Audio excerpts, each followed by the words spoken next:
Kasaragod Karadka agriculturist welfare തട്ടിപ്പ് കേസിൽ മുഖ്യപ്രതിയും കൂട്ടാളിയും അറസ്റ്റിൽ.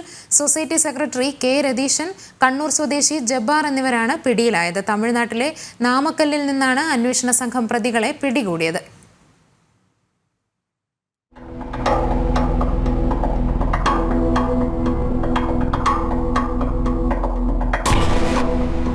CPM നിയന്ത്രണത്തിലുള്ള സൊസൈറ്റി തട്ടിപ്പ് കേസിൽ ആഴ്ചകൾക്ക് ശേഷമാണ് പ്രധാന പ്രതി പിടിയിലാകുന്നത്. 4.76 കോടി രൂപ തട്ടിയെടുത്തെന്ന കേസിൽ കഴിഞ്ഞ മാസം 13-നായിരുന്നു ആദൂർ പോലീസ് കേസെടുത്തത്. റിയൽ എസ്റ്റേറ്റ് ബിസിനസിന് വേണ്ടിയാണ് തട്ടിപ്പ് നടത്തിയതെന്ന് അന്വേഷണ സംഘം കണ്ടെത്തിയിരുന്നു. 3 കൂട്ടാളികളെയും പോലീസ് അറസ്റ്റ് ചെയ്തിരുന്നു. എന്നാൽ ആഴ്ചകൾ പിന്നിട്ടിട്ടും പ്രധാന പ്രതിയെ പിടികൂടാൻ സാധിക്കാത്തതിനാൽ അന്വേഷണം ജില്ലാ ക്രൈംബ്രാഞ്ചിനെ ഏൽപ്പിക്കുകയായിരുന്നു. സംസ്ഥാനത്തിനകത്തും കർണാടക, ഗോവ സംസ്ഥാനങ്ങളിലും രതീശനായി പരിശോധന നടത്തിയെങ്കിലും കണ്ടെത്താൻ സാധിച്ചിരുന്നില്ല.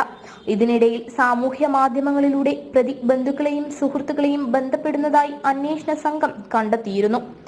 CPM നേതൃത്വം പ്രതിക്ക് സംരക്ഷണം നൽകുന്നതായി ആരോപിച്ച് BJPയും കോൺഗ്രസും പ്രതിഷേധവുമായി രംഗത്തെത്തിയിരുന്നു. തുടർന്ന് ബേക്കൽ DYSP ജയൻ ഡൊമിനിക്കിന്റെ നേതൃത്വത്തിൽ മറ്റൊരു അന്വേഷണ സംഘത്തെയും നിയോഗിച്ചിരുന്നു.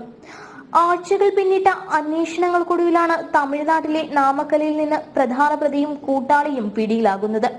പ്രതിയെ കാസർഗോഡ് എത്തിച്ച് ഉടൻ അന്വേഷണ സംഘം ചോദ്യം ചെയ്യും. ജനം, കാസർഗോഡ്.